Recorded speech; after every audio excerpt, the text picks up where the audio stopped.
నీ పక్షమున ప్రభు నీ దాసుడు నిలబడుచుండగా నీ దాసుల్లో మీరు ఉండి నీ దాసుల ముఖాంతరము నుండి ప్రజలతో మీరు సూటిగా మాట్లాడి నీ దాసుని మాటలు బోధిస్తుండగా పరిశుద్ధాత్మతో నింపుగా దయచేయండి. నీ దాసుని మాటలు ప్రజలకు అందిస్తుండగా ప్రజలందరూ కూడా ప్రభు ఆసక్తికరంగా నీ మాటలు వినడానికి విరబుద్ధి కలుగు చేయమని, రెండంతల ఆత్మతో నింపుదల దయచేయమని యేసయ్య పరిశుద్ధ ఘనమైన నామములో వేడుకొని ప్రార్థిస్తున్నాము తండ్రి. ఆమేన్. ఆమేన్. చేరవలసిన మీ అందరికీ ప్రత్యేక వందనాలు. మంచిది దేవుని బిడ్డలారా, దేవుని మాటలు మనం తెలుసుకోబోతున్నాం. ఇంకా శ్రద్ధగా దేవుని మాటలు మనం విందాం, శ్రద్ధగా విందాం. ఇప్పటి వరకు మంచి పాట, మరి ఆత్మ సంబంధంగా మంచి పాటలు మరి ప్రభువుని బట్టి ప్రభువుకి మహిమ కలుగునట్లుగా నేను సంతోషపడుతున్నాను. దేవుని మాటలు తెలుసుకుందాం. దేవుని బిడ్డలారా, ఇప్పుడు నేను చెప్తుంటాను, దేవుని సన్నిధికి ముందుగా వచ్చిన వారిని ఆయన ఎంత మాత్రం వదిలిపెట్టే దేవుడు కాదు, విడిచిపెట్టే దేవుడు కాదు. ముందుగా రావడానికి ఎప్పుడైతే సిద్ధపడతావో అప్పుడే దేవుని కృప అపరిమితంగా నీ మీద ఉంటుంది. ఇది ఖచ్చితం, ఇది దేవుని మాట. మంచిది. ఆరాధన వర్తమానంగా ఒక చిన్న మాట బైబిల్లో మనం చదువుకోవాలి. చదువుకొని కొద్ది నిమిషాలు ఆ మాటను మనం ఎవరించి వివరణగా మనం ముందుకు కొనసాగుదాం. కీర్తన గ్రంథము 138వ అధ్యాయం. ఈ కీర్తన రాసిన వ్యక్తి మనందరికీ సుపరిచితులు దావీదు. దావీదు ఇంచుమించు 74, 75 కీర్తనలు దావీదు ద్వారా దేవుడు రాయించాడు. ఎందుకు ఇన్ని కీర్తనలు దావీదు రాయటానికి దేవుడు అవకాశం ఇచ్చాడంటే, దావీదు దేవుని మాట విన్నాడు గనుక, దావీదు దేవుణ్ణి దాటిపోలేదు గనుక, దావీదు దేవుని కౌగిలిలో ఉన్నాడు గనుక దేవుడు దావీదు ద్వారా ఇన్ని కీర్తనలు రాయించాడు. అయితే ఈ కీర్తన కూడా దావీదే రాశాడు. 138వ సంకీర్తన. ఇందులో మనము చూస్తే 8 వచనాలు మనకు కనబడతాయి. ప్రతి బైబుల్లో 8 వచనాలు ఉంటాయి. అయితే మనము మొదటి 3 మాటలు ఆరాధన వర్తమానంగా తీసుకోబోతున్నాం. నేను మొదటి వచనాన్ని చదువుతాను, 2వ వచనాన్ని మీరు చదవండి, 3వ వచనాన్ని నేను చదువుతాను. కీర్తనల గ్రంథం 138వ అధ్యాయం. నేను నా పూర్ణ హృదయంతో నీకు కృతజ్ఞతాస్తులు చెల్లించెదను, దేవతల ఎదుట నిన్ను కీర్తించెదను.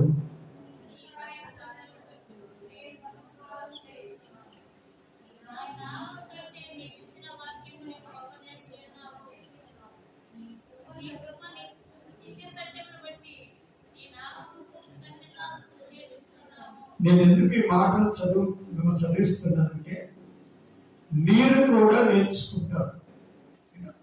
చదవటం రాయటం ఎప్పుడైతే వచ్చిందో అప్పుడు ఆత్మీయంగా బలపడుతుంది, లోరెత్తి మాట్లాడతారని నేను మిమ్మల్ని చదివించాను. 3వ వచనం.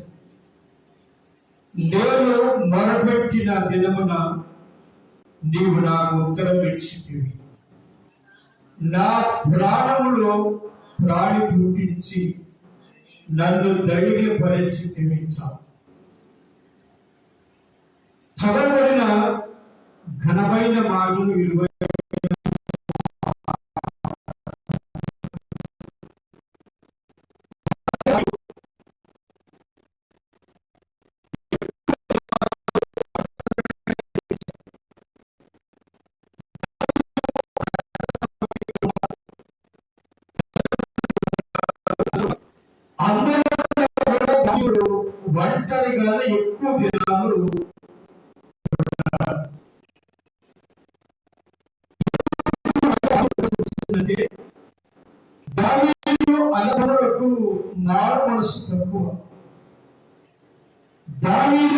దేవుడు ఎన్నుకున్నాడు కనుక దావీదు లోకములో నుండి ప్రత్యేకించు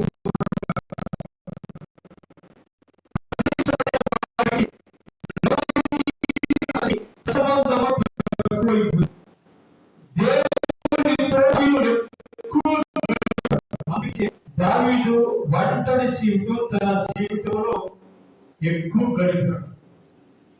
దావీదు రాసిన గీతల్లో ఏ గీతుడైనా దావీదు స్తుతి లేకుండా ఇక మనం చదువుకున్న వాక్యం ప్రభు దగ్గర మాట్లాడుతున్నారు. ఏమని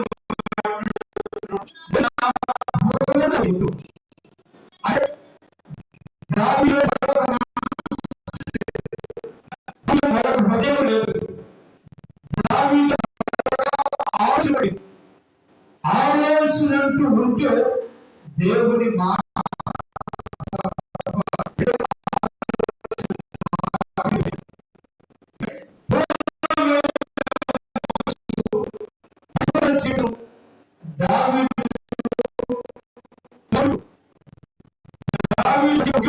కూడా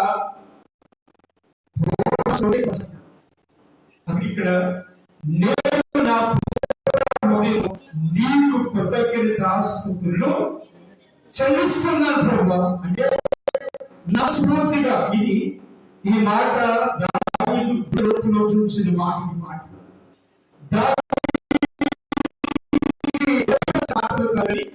గుండెల లోతులో నుండి దావీదుకు వచ్చి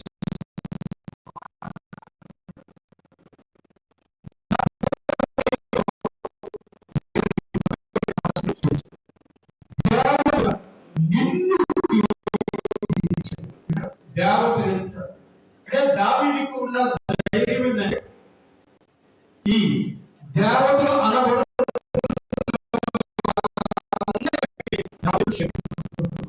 నా దేవుడు బలమైన వాడు, నా దేవుడు ఆనాడు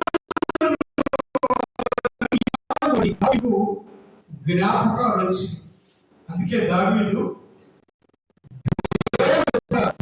నేను చెప్తాను ప్రభు దేవతలు అంటే దావీదుకు ఒక ధైర్యం ఉంది. ఏంటంటే ఈ దేవతలందరూ కూడా వీళ్ళు తాత్కాలికమైన దేవతలు, నా దేవుడు నా దేవుడు సమస్తము జరిగించుకోవాలని దావీదుకు తెలుసు. అందుకే దావీదు దేవతను నిన్ను కీర్తించును. దేవుని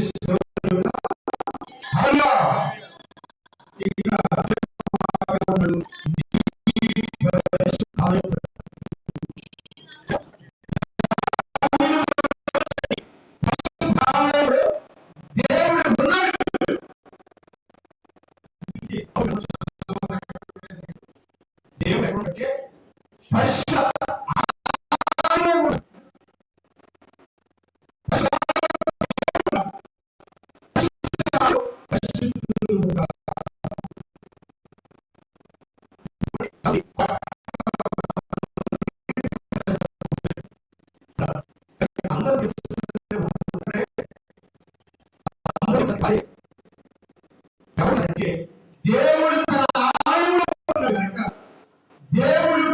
దేవుని బిడ్డలైన వారు ఆయన ఆరాధించేవాడు కనుక వారు దేవుని సన్నిధిలో ఉంటారు. అందుకే ఏమన్నాడు, నీ పరిశుద్ధతకు నేను తిరుగుతాను.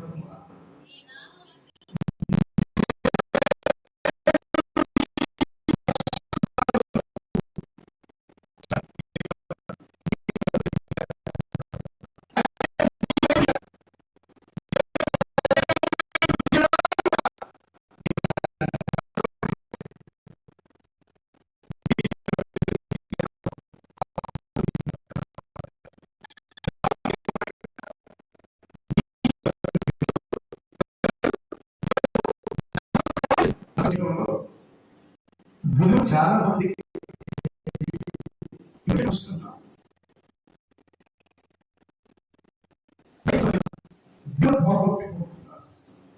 నైతిక సంబంధమైన విలువలు ఎందుకు పోగొట్టుకుంటారంటే నమస్కరించుకోవటం, నమస్కారానికి సంస్కారం ఉండాలి.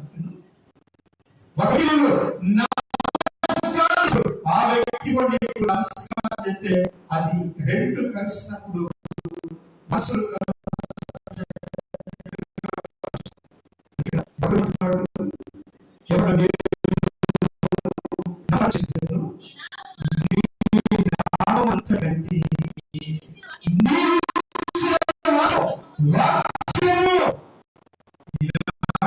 ఎప్పుడు చెప్తుంటారు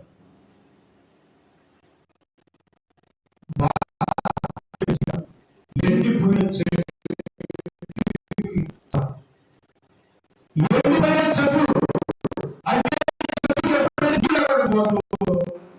ఎండిపో వాక్యం వెళ్ళినప్పుడు వాక్యం మనిషిని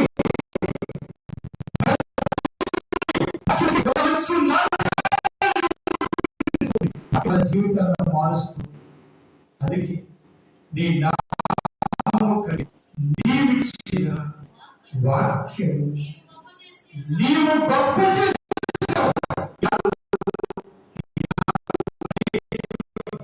భాషలో కూడా దేవుని వాక్యం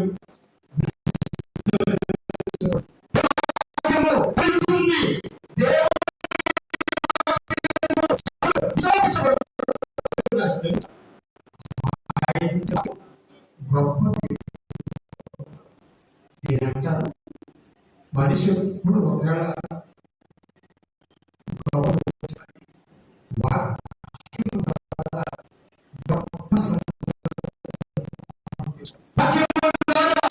విషయాలు దేవుడు మనతో మాట్లాడతాడు. ఇక్కడ భక్తులు మాట్లాడుతున్న మాట రెండవ మాట చివరి సత్యమును బట్టి నీ సత్య సంపూర్ణ నీ కృపాలుగా ధైర్యము కృపాలుగా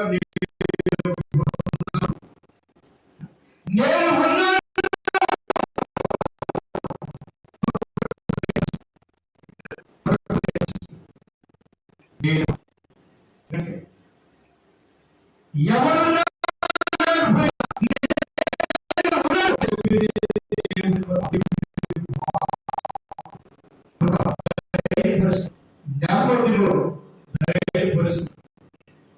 భరోసా అంటారు. ఒక మనిషికి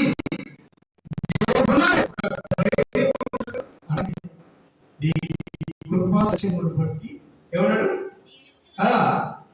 నీ కృపా సత్యమును బట్టి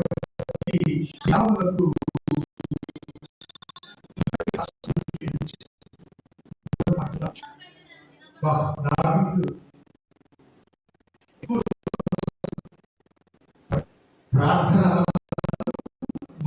విజ్ఞాపనలు ఈ జ్ఞాపన ఎప్పుడు మూడు చూడాలి మన ఎప్పుడు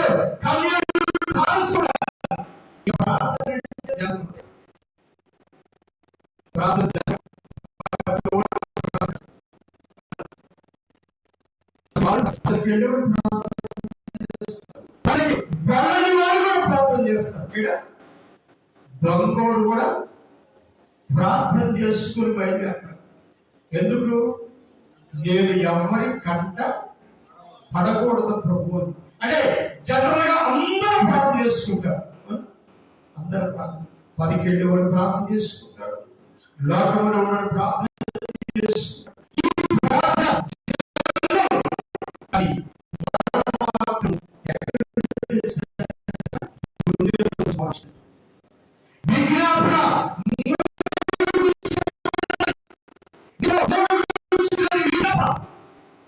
ఇక్కడ దావీదు పెడుతున్నాడు,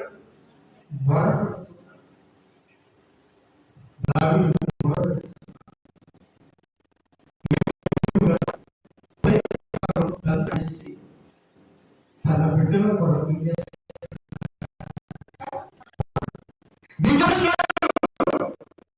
నా క్షేమం నా బిడ్డల ఆరోగ్యవంతులు ఉండాలి.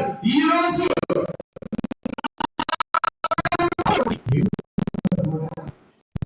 ప్రతి తల్లిదండ్రులు కూడా బిడ్డల కోసం ప్రార్థన చేస్తాను.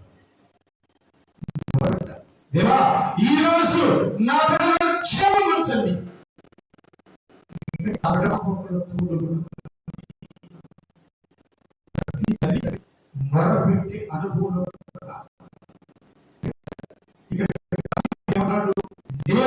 నేను మొరపెట్టిన దినమున నీవు నాకు ఉత్తరం ఇచ్చినట్టే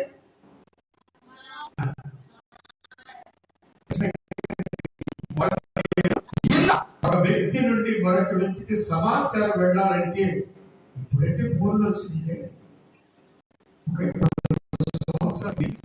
మనం ఆలోచన చేస్తే అప్పుడు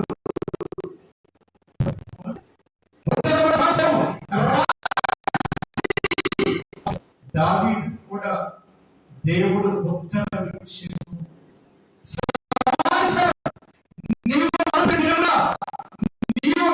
ఆ దినము నా దగ్గరకు వచ్చింది కనుక నేను నీకు ఉత్తరము స్తోత్రం చెప్తాము. మళ్ళీ ఏమన్నాడు?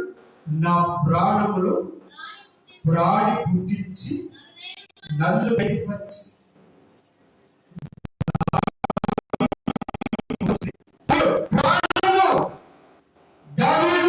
ధైర్యపరచబడ్డాడు. ధైర్యపరచు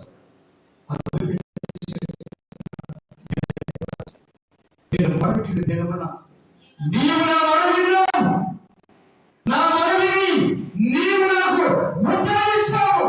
అందుకే నేను ధైర్యపరచబడ్డాను.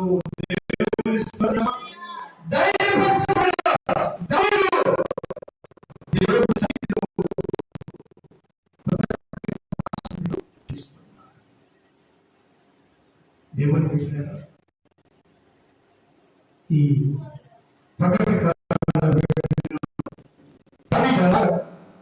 ప్రభు సన్నిధిలో కృతజ్ఞతాస్తుతులు చెల్లించారు. మరి మన పరిస్థితి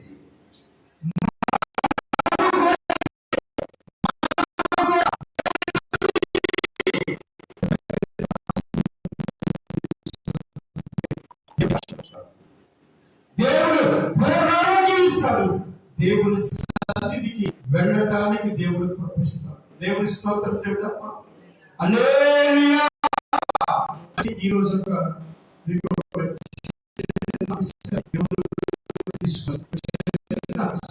అంశం ఏంటంటే కలవరపడకు ఓ క్రైస్తవమా. ఎవరంట? కలవరపడకు ఓ క్రైస్తవమా, ఓ క్రైస్తవుడా, ఓ దేవుని బిడ్డ. కలవరపడకు, కలవరపడకు.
క్రైస్తవుడా, ఓ క్రైస్తవమా.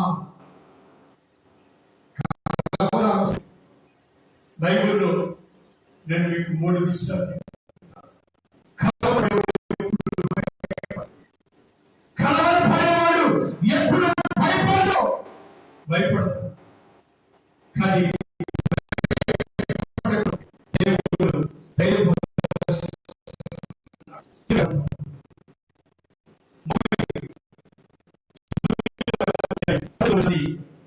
మనం చదువుకుందాం. చాలా శ్రద్ధగా జాగ్రత్తగా దేవుని మాట. ఇర్మియా గ్రంథం ఇర్మియా గ్రంథాన్ని చదువుకుందాం. ఇర్మియా గ్రంథం 39వ అధ్యాయము 18వ వచనం మనం చదువుకుందాం. ఓ కలవరపడుతున్న క్రైస్తవా, ఓ క్రైస్తవ జనాంగమా, ఓ క్రైస్తవమా,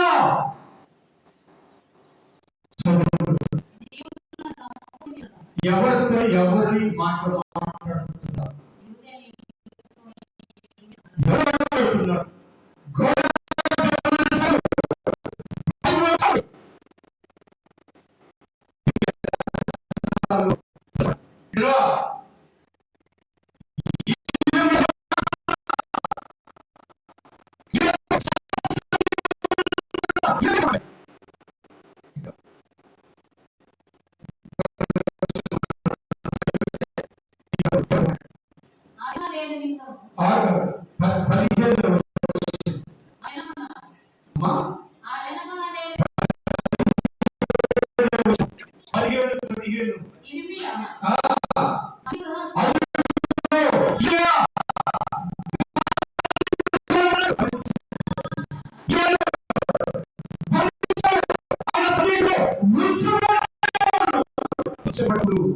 దేవుడే యెహోవా ఇర్మియాకు ప్రత్యక్షమై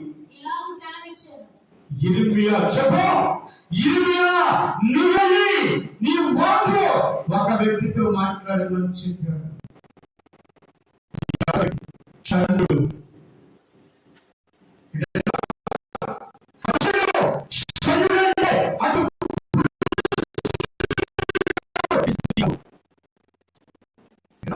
చంద్రుడు దేవుడు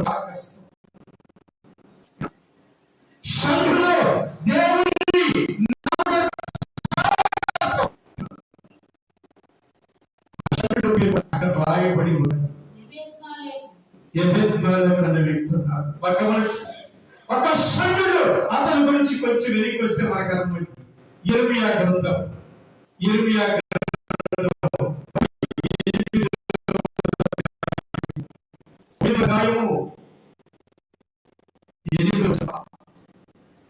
గ్రంథం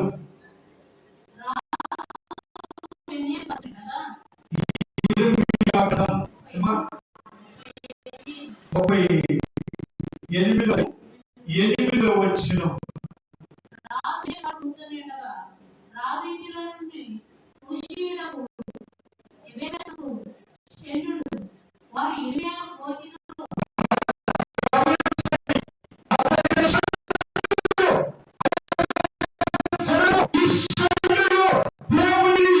నమ్మట అరుదు, అరుదు తక్కువ.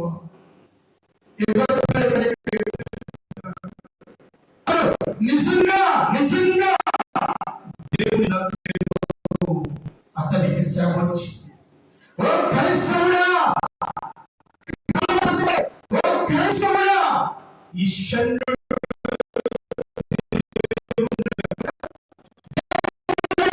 శ్రమ వచ్చింది. శ్రమ వచ్చినప్పుడు షండు నేను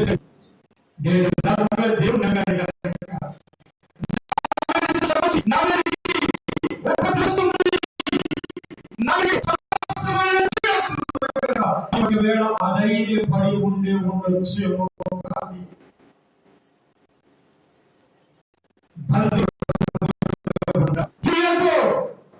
దేవుడు మాట్లాడు,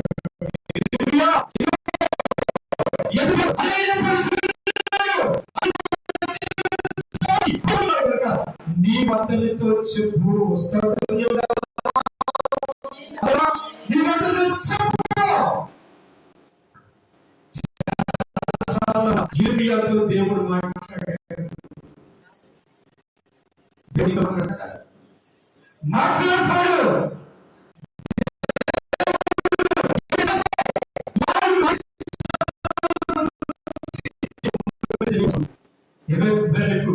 సమస్యని కష్టమని అప్పుడు ఇర్మియా చెప్తున్నాడు.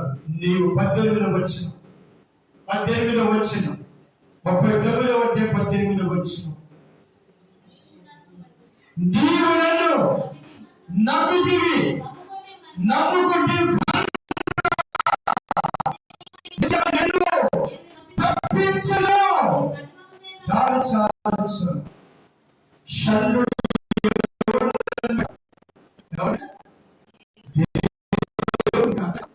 దేవుని నమ్మాడు శత్రుడు. దేవుని నమ్మాడు.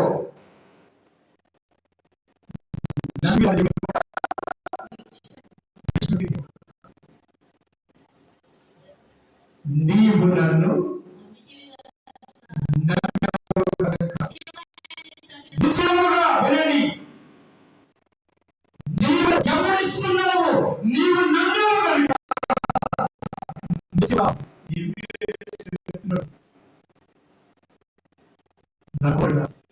దేవుడు నీవు దేవుడు నమ్మావు కనుక, నీవు రక్షణ పొందావు కనుక ఇదిగో నిశ్చయముగా నీవు తప్పించుదను. నెంబర్ 1, ఆయన ఎలా తప్పిస్తాడు? భక్తి ఉంది, ధైర్యం ఉంది, ఆయన విశ్వాసం. దేవుడు నమ్మారు కనుక దేవుడు నన్ను తప్పిస్తాడు.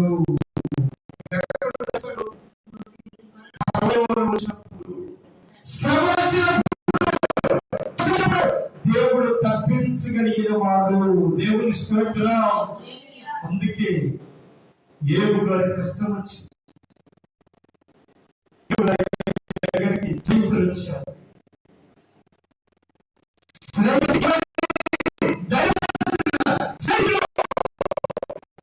కష్టాల్లో ఉన్నప్పుడు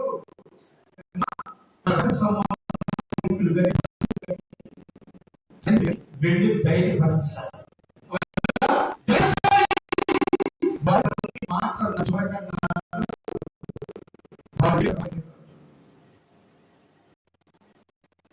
భక్తి నీకు చదువుకుందామా? యోబు గ్రంథం 4వ అధ్యాయం 6వ వచనం, అదిగో నీ భక్తి నీకు ధైర్యం పుట్టించిన. ఇప్పుడు శరీరకున్న ఒక విశ్వాసం ఏంటంటే నాకు ఒక ధైర్యం ఉంది. అవునా? ఒక ధైర్యం ఉంది. ఎందుకంటే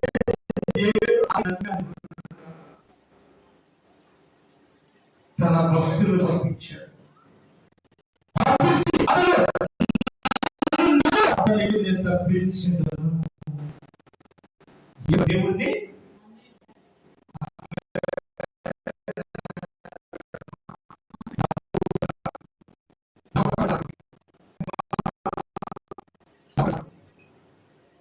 అందుకే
ఎస్ఎల్ గారిని ఒక ఆయన కోటాలు పిలిచారు.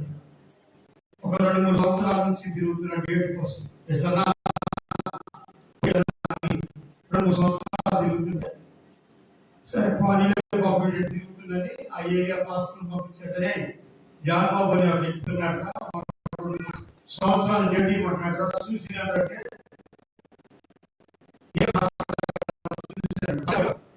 అని చెప్పారు.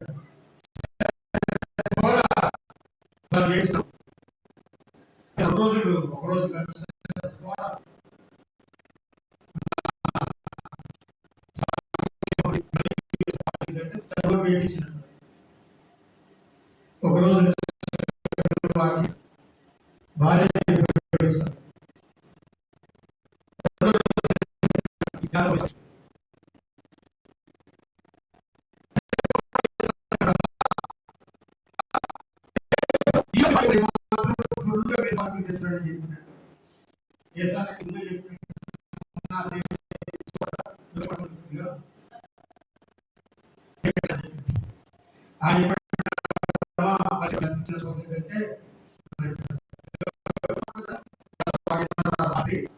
ఏసన్న గారు వచ్చారు.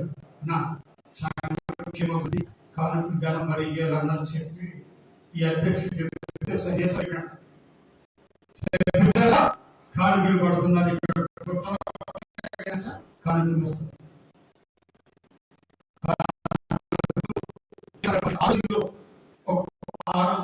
5 రూపాయలు 2 రూపాయలు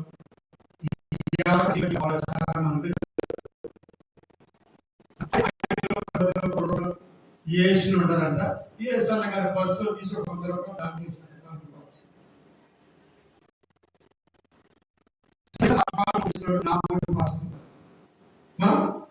అన్ని వసూలు చేసుకొని ఇక ఏసన్న గారికి కారు కదా మరి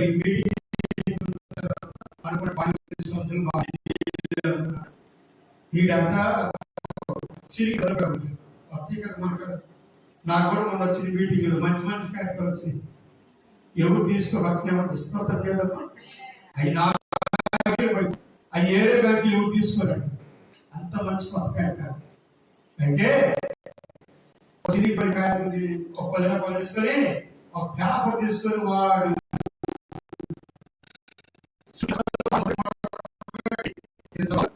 చేసాడు.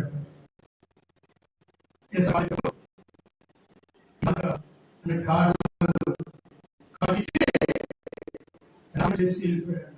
భోజనం చేసి 40 బిల్లు చేసుకుంటాడు.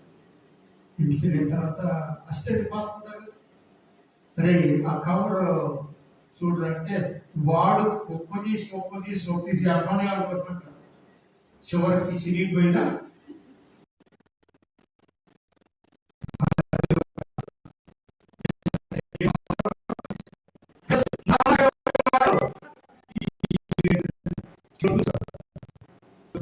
జగన్మోహన్ రెడ్డి గారు కూడా ఎస్పీలో సిఐలో ఒకడు కూర్చున్నాడు. చూస్తే మధుసూదన్ రావు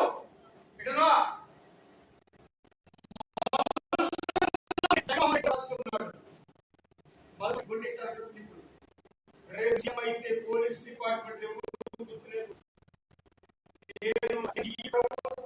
జగన్మోహన్ రెడ్డిని ఎదుర్కొన్నారని నెట్టేశారు కనుక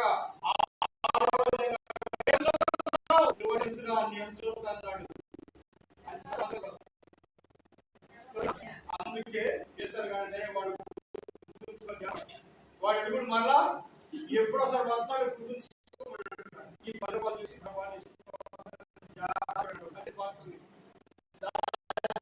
అలా అంటే 2 ఏళ్ల తర్వాత వచ్చినాక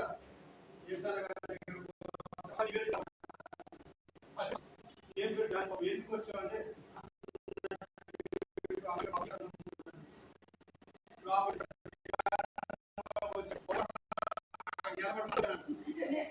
అంతానన్నట నిలబడమని అంతా ఒక అర్థం అయిపోయింది. అప్పుడు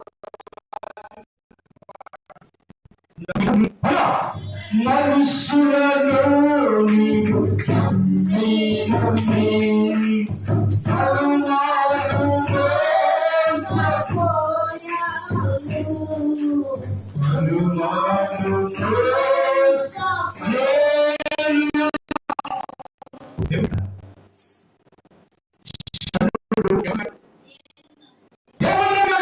అందుకే ఎవరు నీవు నన్ను నమ్మి నేను నీలో తప్పించను, విడిపిస్తా.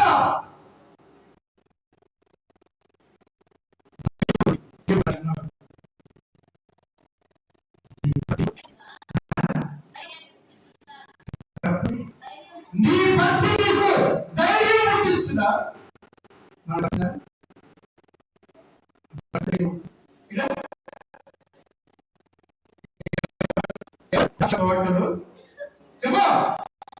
కాయలు కాపు కాయలు చెట్లు చాలు భయం లేకపోయినా నేను మాత్రము భయపడను. దేవుని స్తోత్రం చెప్తామా? నేను భయపడను. ఏమి లేకపోయినా నాకు ఒక ఆయన ఉన్నాడు అన్నాడు బైబిల్ గ్రంథం. రండి, షండుడికి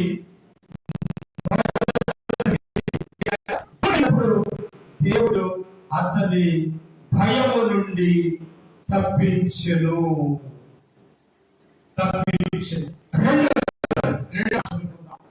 రెండో మాట నుండి దేవుడు తప్పిస్తాడు. ఏమో సమస్త అంటే ఏ సమస్త కాదు, సమస్తం అంటే సమస్త అన్ని కీడులో షండుడి మీదకి వచ్చింది. ఒకసారి మన మీద కూడా చాలా వస్తుంది, చాలా వస్తాయి. అటు పిల్లల వైపు, ఇటు భార్య వైపు, ఇటు భర్త వైపు, ఇటు బంధువుల వైపు రకరకాల సమస్య మన మీద కూడా వస్తుంది. బైబిల్లో మనం చూస్తే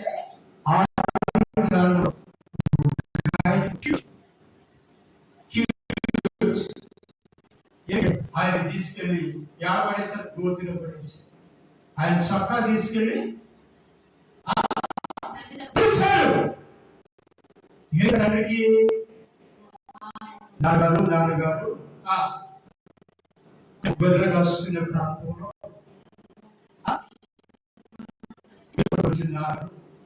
ఆ ఎలుగుబంటి నుంచి వాడేదండి.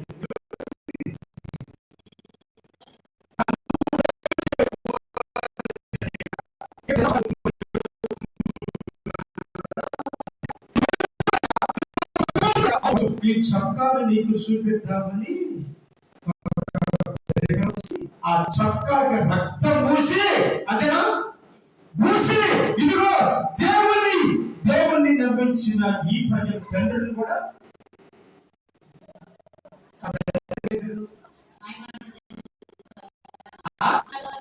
తండ్రి పేరు ఏం పేరు? యాకోబు దగ్గరికి వచ్చాడు. 48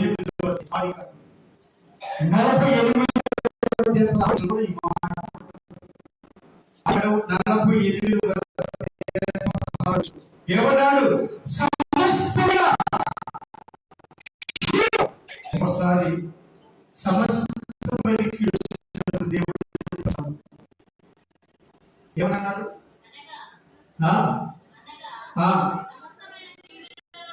సమస్తమైన కీడు నుండి అతన్ని. సరే, ఈ గోతులు వేయబడ్డ కుమారుడు ఒక దేశానికి ఏమయ్యాడు? బానిసగా వెళ్ళి ఏమయ్యాడు? ఒక అధికారం పొందుకున్న వ్యక్తికి 2 కుమారులు ఉంచారు. ఏం పేరు చెప్తారా?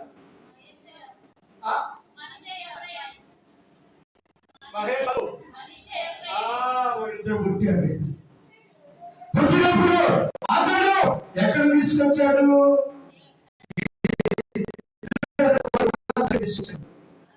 తీసుకొచ్చి ఈ రెండోవాడు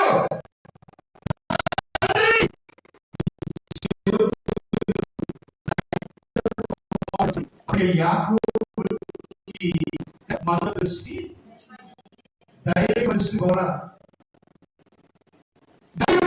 దృష్టి కళ్ళు వచ్చినట్లుగా బైబిల్లో మనం చూస్తాం. స్తోత్రం చెప్తామా? అయితే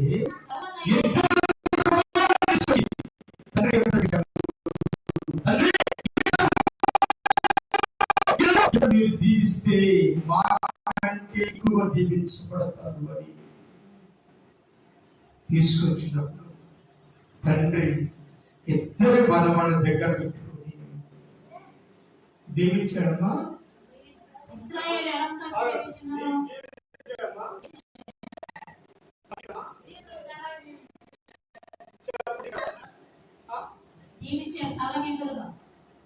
దీవించాడు. ఈడే పెద్దోడు, ఆ ఈడు పెద్దోడు, ఇటు చెప్పడు. మరి ఈడి మీద తీసే పెట్టాలి, ఈడి మీద తీసే పెట్టాలి. ఎట్ట పెట్టింది చెయ్యి ఎడబెట్టాడు. నన్ను రెండు చేతులు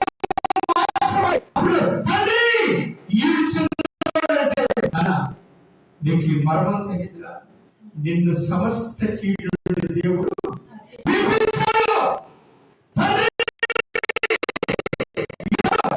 పెట్టమంటే లేదు, మీకు తెలియదు.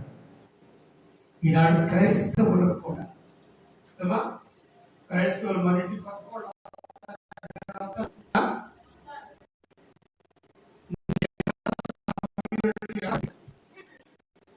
పెడితే సీప్ పెడతారు వాళ్ళకి ఈత మంచిది, ఎందుకంటే ఆ సీప్ తింటారు. స్తోత్రం చేద్దామా? చెప్పండి, చెప్పు. సీప్ ఇచ్చావా?